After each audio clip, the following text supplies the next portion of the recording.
G'day and welcome back to another episode of Tomo's Tune-Ups, proudly sponsored by Minisport. We have my apprentice Jackson here this morning, and we are going to be talking about this and the seal that goes in between there. Do you know what this is, Jackson?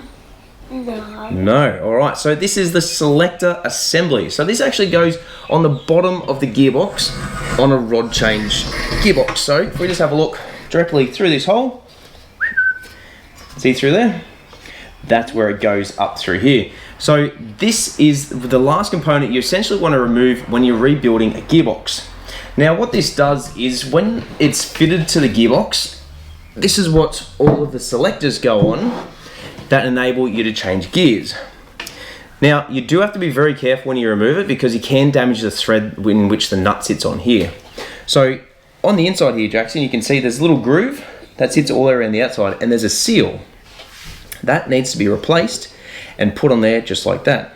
Now what do you think would happen if we don't replace the seal? It will leak. And what's it going to leak?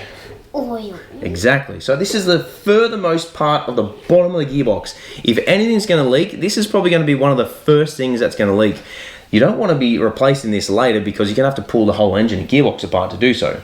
So while you've got the engine and gearbox apart, or just your gearbox, make sure you push this out. It is quite firm to do so. So what I generally like to do is put the nut back on, grab yourself a hammer with a drift, like a brass drift for instance, and then give it a couple of good whacks. It will then slide out and replace the O-ring. I've actually got the old one just here, and you can see, yeah, it's a little bit elastic, but it's not in overly great condition. This is the new one. We're going to clean this up and we're going to put it back in, and therefore it's going to seal it.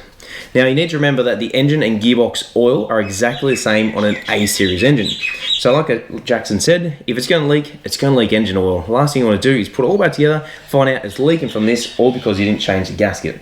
Over time, just like anything rubber, it goes hard, it goes brittle, it wears out, it is going to leak. So make sure that when you rebuild your gearbox, this seal is incorporated in the gasket kit that you need to make sure that you change when you're rebuilding your gearbox.